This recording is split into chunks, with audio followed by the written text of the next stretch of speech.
Mudah-mudahan salih ala Muhammad pertemuan kita ini, salih ala Muhammad, mendapat keberkatan di sisi Allah Subhanahu wa taala insya-Allah. Dan pada pagi ini kita akan tengok tafsir ayat yang ke-88, 89 dan 90 insya-Allah. Kita habiskan satu salih Muhammad dah tak banyak lah ni. Insya-Allah salih Muhammad ayat ke-88 surah Al-An'am. 88 sampai 90. Itulah petunjuk Allah yang dengannya kami memberi petunjuk kepada siapa yang dikehendakinya di antara hamba-hambanya. Seandainya sallallahu alaihi Muhammad, seandainya mereka mempersekutukan Allah, nescaya lenyaplah daripada mereka amalan yang telah mereka kerjakan. Ayat 88. Sallallahu alaihi Muhammad.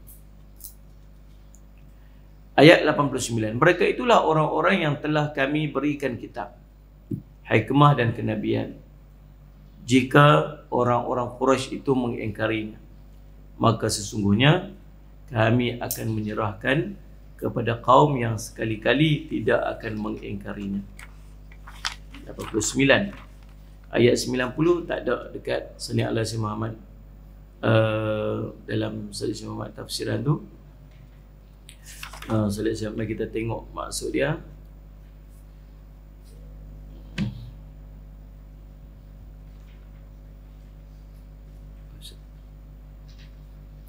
Sana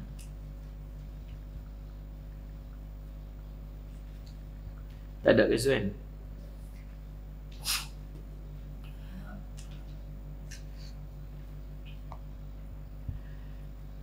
Mereka itulah yakni para nabi, ulaikal ladzina hadallah. Mereka itulah yakni para nabi yang telah diberi petunjuk oleh Allah. Maka ikutilah petunjuk mereka.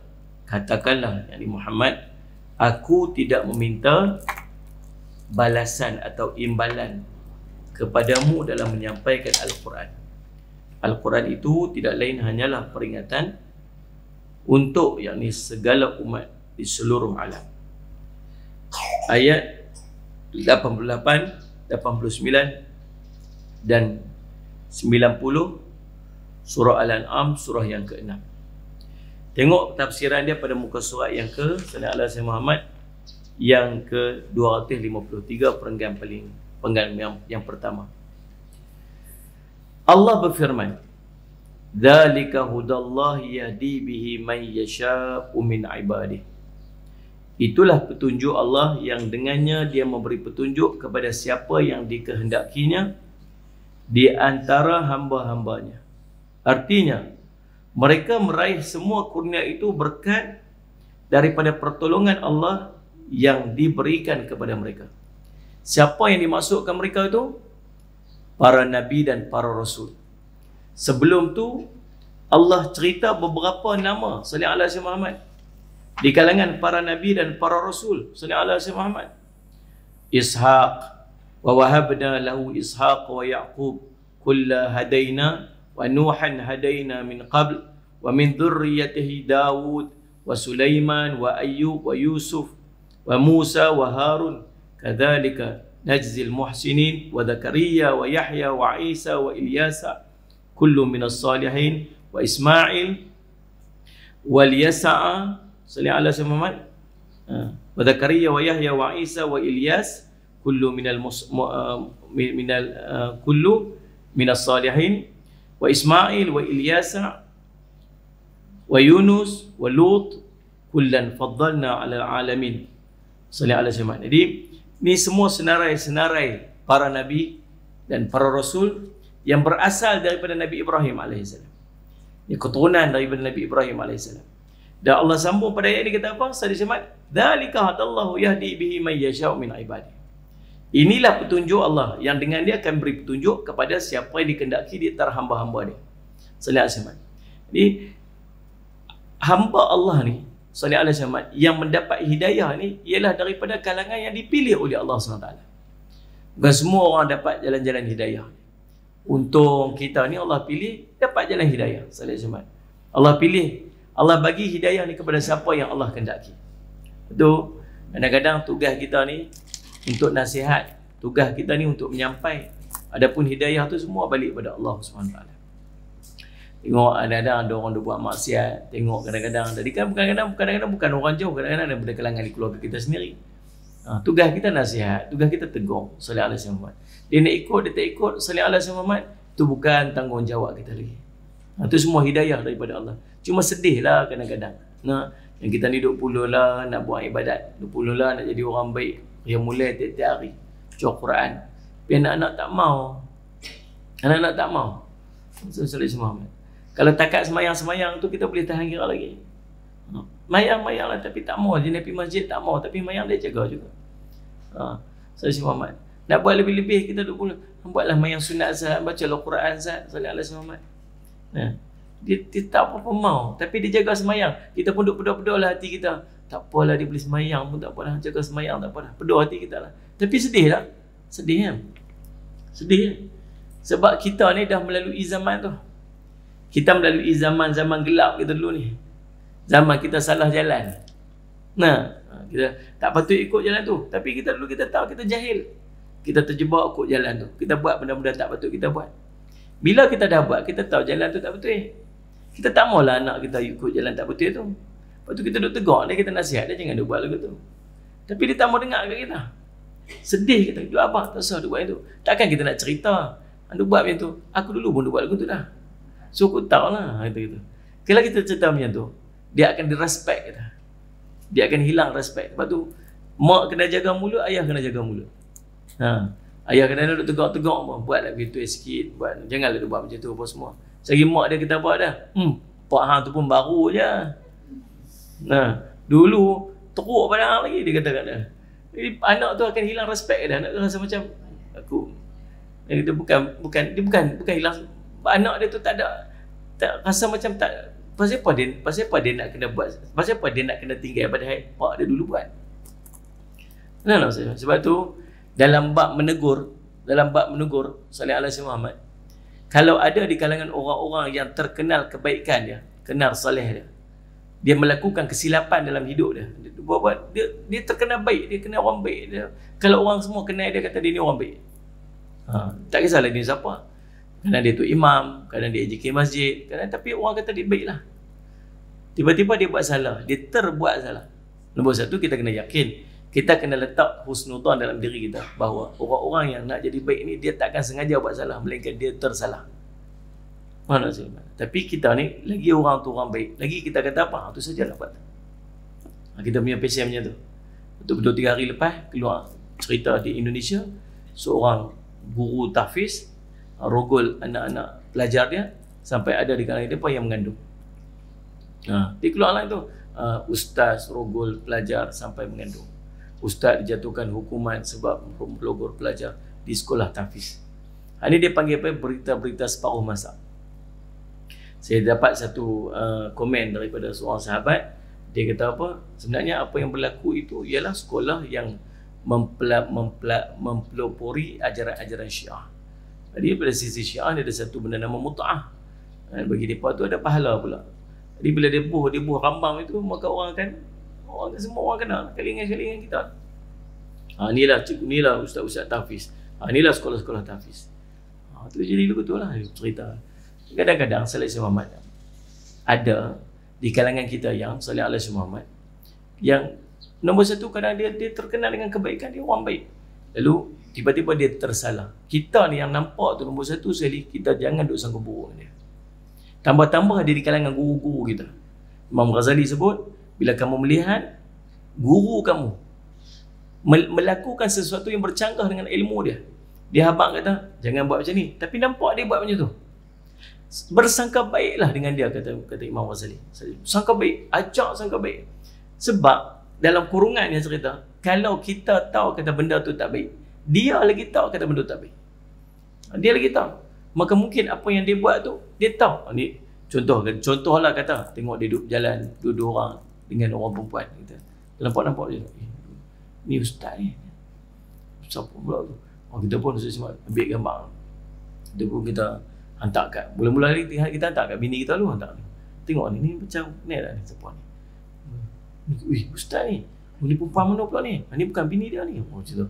Lepas tu kawan dia pula lagi hantar pula dekat AJK masjid. Hang tengok ustaz ni, dia tak ada sembang-sembang sama-sama depa.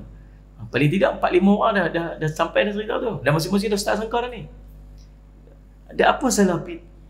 Kalau rasa macam dia kacau sangat lah, Pit telefon dia tanya. Assalamualaikum ustaz duduk kat mana ni? Saya duduk ni. Duduk jalan tepi-tepi ni. Oh ya kau ustaz? Oh tu saya nampak je ustaz. Saya ingat kau siapa? Tu siapa tepi ustaz ni? Kita hang tu sibuk saya apa? Kita start sangka-sangka. Dan Ustaz Syamad, nombor 1 kata Imam Ghazali, hampa sangka baik dulu. Kalau kita tahu kata benda tak betul, maka dia lebih tahu kata benda tak betul. Maksudnya, yang dia buat tu, yang duduk dengan dia tu, mungkin anak menakan dia. Mungkin anak perempuan dia. Mungkin bini baru dia. Salah tak? Tak salah.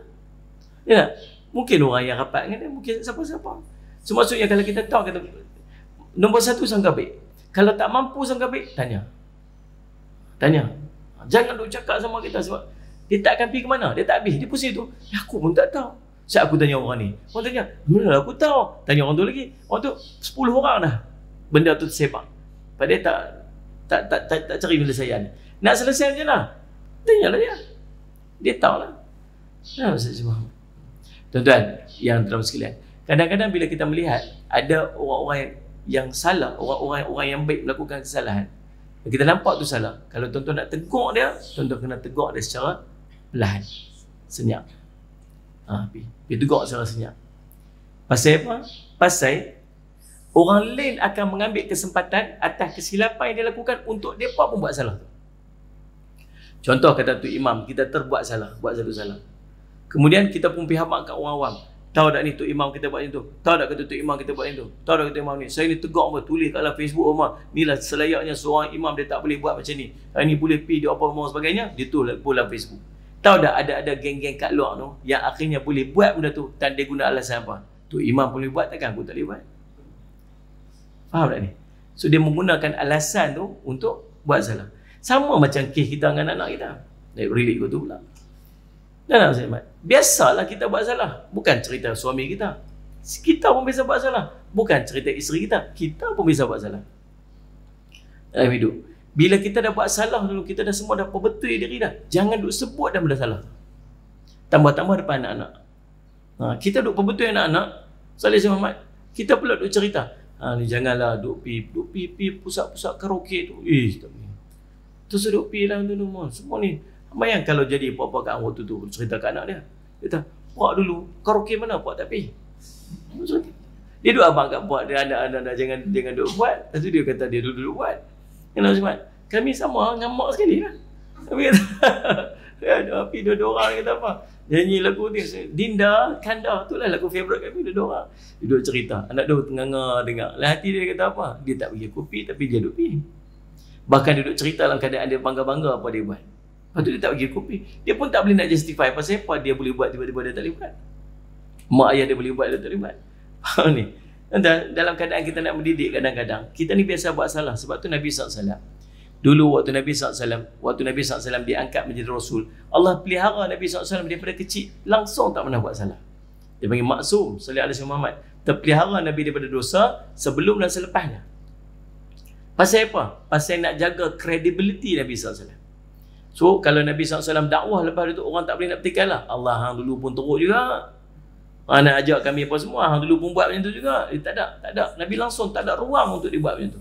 Bahkan Nabi SAW sangat terkenal dengan sifat dia Al-Amin. Berbeza dengan kita. Kita nak perbetul orang, kita biasa buat salah. Kalaulah orang tahu apa orang yang kenal kita dulu dengan orang yang tak kenal kita lagi, penerimaan dia akan berbeza. Kalau kita lah duduk macam ni, mama kita pun kata dia main-main jumpa dengan serban, dengan apa, dengan rida, tabur apa semua. Kita kata hang ni, kita ni bulan-bulan Ramadan ni kena buat ibadat banyak-banyak sikit. Pergi dalam masjid tu main-main tarawih apa, duk main apa semua. Dalam hati dah dia tak katalah kat depan kita. Dia tak katalah depan kita. Dia kata apa, Allah hang tu pun nak tegur aku, nak nasihat aku, Allah cerminlah buka dulu. Dia dalam hati dia kata gitulah. Tapi orang yang tak kenal kita, dia kata apa? InsyaAllah. Masihlah tu nasihat saya ni jauh lah apa semua. Penerimaan dia pasti akan beza sebab dia kenal masa silam dan sejarah kita. Betul kan? Maka jangan reveal benda-benda yang macam tu. Jangan duk cerita. Lepas tu di antara perkara yang dia panggil dakwah yang berkesan salih ala Muhammad ialah dengan kita tak menceritakan salih Muhammad kemaksiatan yang pernah kita. Di antara syarat tanda ataupun syarat salih Muhammad taubat kita supaya Allah terima ialah kita jangan berbangga-bangga dengan maksiat yang pernah kita buat. Salih Muhammad golongan salih Muhammad dia panggil apa? Golongan yang menzahirkan dosa-dosa dia. Dia buat maksiat sebelah malam, Allah ampunkan dosa dia. Esok dia cerita apa yang dia buat. Itu kadang-kadang kita duk panggil, duk main penceramah. Orang lain dia panggil sharing dia. Bukan ustaz dia, orang yang hijrah. Patut-patut dia tak payah cerita dah. Saya dulu daging apa saya tak nak makan. Ada saya dengar lah. Mau saya makan daging. Dia orang Islam. Daging babi saya pernah makan. Apa manfaat dia cerita apa dia buat dulu? Kan? Saya minum arak. Kalau orang potong tadi saya mampu aku. Saya dah arak. Dia potong satu jam tu lepas tu kena react lepas tu. Aduh Zaman. Dia ada cerita. Bapa kena cerita kisah-kisah yang pernah kita buat dulu yang akhirnya menyebabkan orang akan hilang respect, orang tak ada rasa nak ikut. Tuan-tuan saya sebab maka di sini salih ala Muhammad kadang-kadang kita sedih sebab kita dah melalui zaman tu, kita dah pernah buat benda-benda macam tu dan kita tak mau ahli keluarga kita terjerubat pada jalan yang sama. Tapi kita tak boleh nak abang kat mereka betapa gelapnya jalan tu macam mana yang telah kita lalui. Kan? Cuma kita boleh nasihat, tak salah, pilah buat ni, sambunglah, bentuilah semua. Saya cuma Nabi dia kata apa? Mak ayah ni mengungkung. Tak faham saya. Saya cuma ni jiwa saya macam mana mengungkung. Bukan mengungkung, kita faham. Tapi tuan-tuan bukan semua anak-anak kita nak ikut kita. Kadang-kadang kita sedih. Kita ni jenis duk pulun jugalah nak buat ibadat lebih-lebih sikit, nak sembahyang sunat apa sebagainya. Dia pun langsung tak mau main sunat. Salih Muhammad. Kita duk pulun lah baca Quran. Quran pun tak mau sentuh. Tapi kita duk tengok semayang duk jaga juga. Alhamdulillah. Okay, boleh lah. Peduh-peduh hati kita pun tak apalah dia semayang juga. Tambah sedih bila apa tuan-tuan? Bila semayang pun tak mau. Semayang pun tak mau. Kita punya duk pulun bukan cerita semayang fardu. Semayang sunat kita buat. Bukan sekat semayang fardu. Semayang dulu yang kita tinggal, kita duk pulun qada tiap hari. Punyalah bersungguh. Anak kita tak heran. Tak semayang depan kita. Tak payah bagi kita. Main buka puasa sama orang kita. Muka teruk macam tak makan 3 bulan. Waktu nak buka puasa tu. Teruk nampak puasa sungguh tu. Hari panggil mayang maghrib tak mayang. Bila tengok TV apa semua. Jom pergi semayang tu. Beramak mayang tu. Ya subhanallah saya mana. Sedih tak? Sedih. Nak tegur pun tak boleh pada anak sendiri. Tegur lebih sikit. Rantau lah. Sebut aku tu. Geram. Sebab yang lebih sedih lagi, dia buat tak mau cakap kita buat muka tu. Dia tak mau cakap. Asyik balik je tegur. Asyik balik je tegur. Lepas tu kita apa? Punya nak jaga hati dia, tak mau tegur dah. Walaupun dia duduk tenggelam dalam maksiat. Susah. Ingat Allah kata apa? Allah kata, "Dzalika hudallahu yahdi bihi man yasha'u min ibadihi." Itulah petunjuk Allah yang dengan dia akan beri tunjuk kepada siapa yang dikehendaki olehnya. Di kalangan hamba-hamba dia. Allah nak bagi hidayah, Allah bagi. Kadang-kadang tak payah kita ajak, tak payah kita suruh, dia sendiri berubah.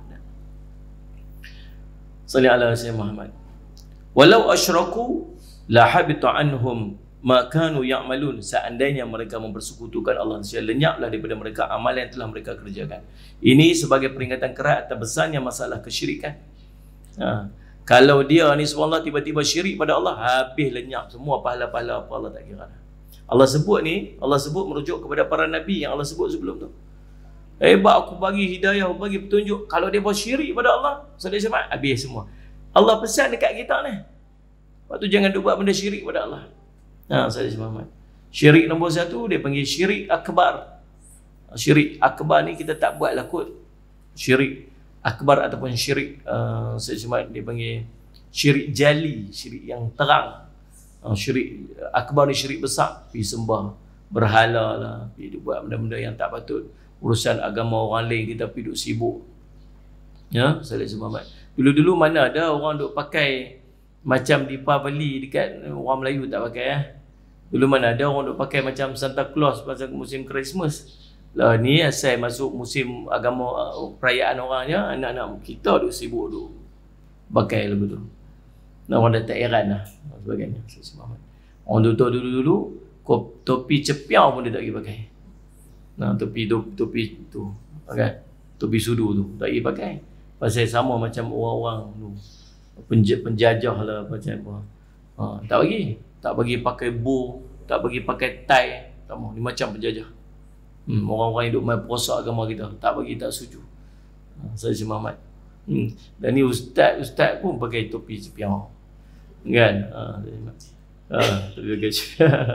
Topi sudu Salih Muhammad. Jadi Salih Muhammad dah pasal apa? Pasal buat tubuh. Tapi jangan sampai ke tahap kita buat benda yang berkait dengan agama tak boleh. Berkait dengan agama orang lain tak boleh. Ni berlakon pakai baju untuk suami tak boleh. Berlakon juga pakai baju untuk suami tak boleh. Salih Muhammad. Satu televisyen, satu pilihan raya. Pilihan raya pun nak undi pun sampai masuk tokong-tokong orang. Masuk tokong orang buat pula lagu tu lah. Pasal apa? Nak supaya orang tu sokong dia. Sanggup gadai agama, sanggup gadai akidah sendiri. Pasal mengharapkan sokongan. Tak boleh. Salih Muhammad. Apa-apalah Salih Muhammad. Sebagaimana yang telah Allah firmankan, walaqad uhiya ilaika wa ilal ladina min qablika la in asyrakta la yahbatanna 'amaluka wa la takunanna minal khasirin.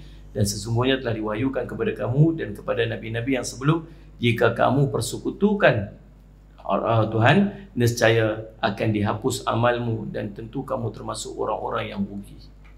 Sebab yang ni dimaksudkan ini ialah syirik yang besar tu. Adapun syirik kecil, dia tak menggugurkan akidah, tetapi dia memadamkan pahala amal.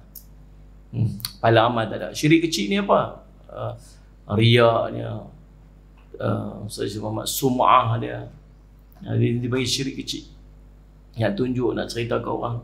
Mula daripada riak, dia mai kepada sum'ah. Mula-mula nak tunjuk ke orang. Lepas tu bila seronok orang puji, angkat. Lepas tu orang tak nampak apa dia buat, dia nak sum'ah pula, dia nak cerita pula waktu dia buat seorang-seorang. Orang tak nampak, dia sedekah orang pula. Lepas tu dapat pujian pula lagi, dia main peringkat nombor 3 pula, dia jadi takabur. Dia mula dibesar diri. Itu bahaya. Bila takabur, Nabi sebut la yadkhul jannah, tak masuk syurga. Orang ni saja semua. Inilah adalah rangkaian kalimat syarat, dan syarat tidak harus terjadi, sama seperti firman yang lain. Qul in kanil rahmani waladun fa ana awwalul abidin. Katakanlah, jika benar Rabb yang Maha Pemurah mempunyai anak, maka akulah yang akan mula-mula memuliakannya. Allah kata dekat Salih Muhammad. Nabi kata apa? Kalau betul lah Allah tu punya anak, tak ada orang lain yang paling awal sekali, akulah. Nabi SAW.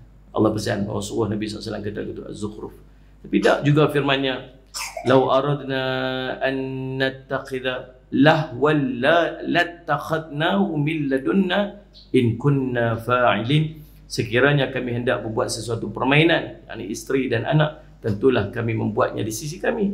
Dan jika kami menghendaki membuat demikian, tentulah kami telah melakukannya. Kalau betul-betul macam yang hampa kata tu, Tuhan ni ada anak, boleh aja aku nak buat. Allah boleh aja buat. Serta firman-Nya, lau aradallahu an yattakhidha waladan lastafa mimma yakhluqu man yasha subhanahu wallahu wahidul qahhar. Sekiranya Allah hendak mengambil anak, tentu dia akan memilih apa yang dikehendaki di antara ciptaan-ciptaan yang telah diciptakannya. Maha suci Allah. Dialah Allah yang Maha Esa lagi Maha mengalahkan. Firman-Nya, ulaika alladzina atainahumul kitab wal hukm wan nubuwah. Mereka itulah orang-orang yang telah kami berikan kepada mereka kitab, hikmah dan kenabian. Ini para nabi dan para rasul yang diceritakan oleh Allah dalam ayat yang sebelumnya. Kami anugerahkan semua itu kepada mereka sebagai rahmat untuk hamba-Nya dengan keberadaan mereka, serta sebagai sikap lembah lembutnya terhadap makhluk. Fa in yakfur biha, jika orang-orang ini Quraisy itu mengingkarinya, iaitu mengingkari kenabian, kemungkinan ada kata ganti dalam ayat ini merujuk kepada ketiga hal disebutkan sebelumnya, itu hikmah, kitab, hikmah dan kenabian. Firman-Nya, haulai, orang-orang, yakni penduduk Mekah. Haulai itu maksud siapa? Penduduk Mekah. Demikian yang ditafsirkan oleh Ibn Abbas, Sa'id bin Musayyib, Qatadah dan As-Suddi. Faqad wakkalna biha qauman laisu biha bikafirin. Maka kami akan menyerahkan kepada kaum yang sekali-kali tidak akan mengingkarinya. Artinya, jika mereka mengingkari nikmat-nikmat ini baik daripada kaum Quraisy maupun seluruh penduduk bumi lainnya, baik Arab maupun Ajam, ini bukan Arab, maka kami akan menyerahkan kepada kaum lain, iaitu kepada kaum Muhajirin, Ansar dan para pengikut mereka sehingga hari kiamat yang tidak mengingkarinya. Kalau hampa tak mau ikut, tak apa, Allah boleh ganti dengan orang lain. Kalau semua tak mau ikut Allah, tak ada sikit pun masalah bagi Allah. Allah boleh jadi orang lain pula untuk ikut. Yang ruginya bukan Allah. Kalau tak ada orang sembah Allah, Allah sikit pun tak rugi. Yang ruginya ialah kita yang tak sembah Allah. Kalau semua orang engkar pada Allah, Allah sikit pun tak kurang kemuliaannya. Yang ruginya orang yang engkar kepada Allah SWT. Dan kalau tak ada, maka Allah akan gantikan dengan orang lain. Orang Quraisy tak mau beriman dekat Nabi SAW, tak apa, Allah hantar orang Ansar untuk beriman dekat Nabi SAW. Orang Quraisy tolak Nabi, duduk dengan Nabi daripada kecil, tolak Nabi, tak mau dekat Nabi, tak mau beriman dekat Nabi, tak apa, Allah bagi orang-orang Ansar yang duduk di Madinah untuk beriman dan jaga Nabi SAW. Maksudnya orang buat kerja dakwah ni tuan-tuan, jangan risau. Jangan risau. Orang tak setuju kita, ada saja orang yang akan setuju dengan kita. Orang tak suka kat kita, tak apa, ada saja orang yang akan suka kita. Jangan risau.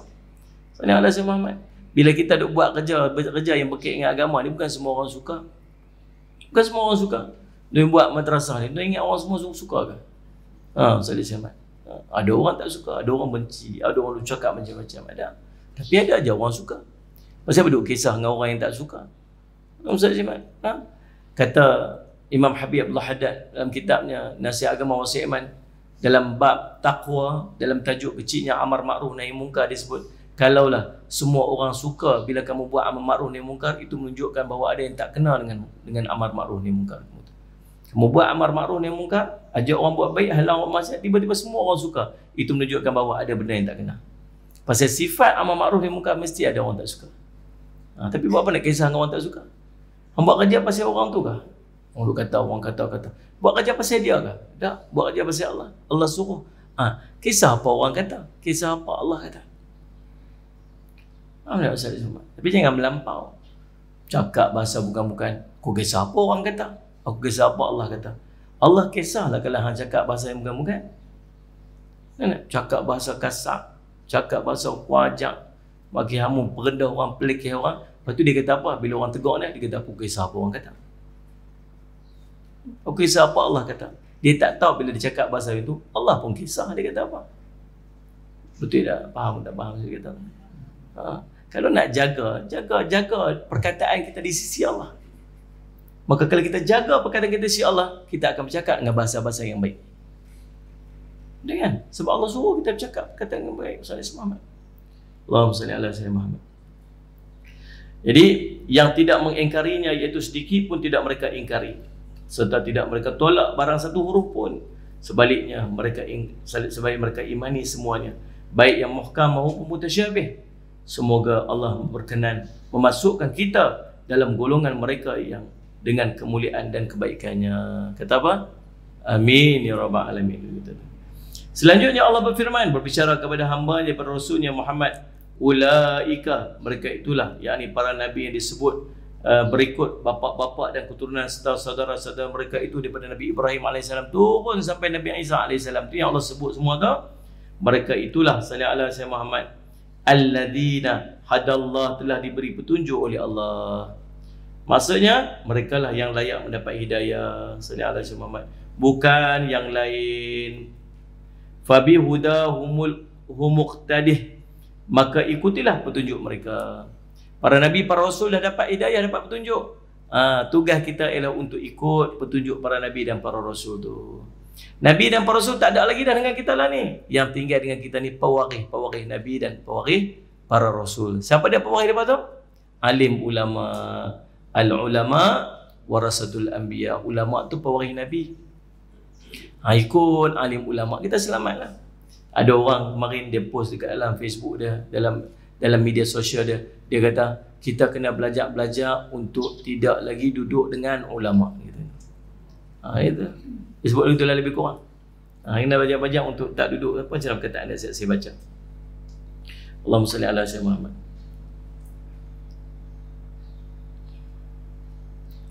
Dia kata apa?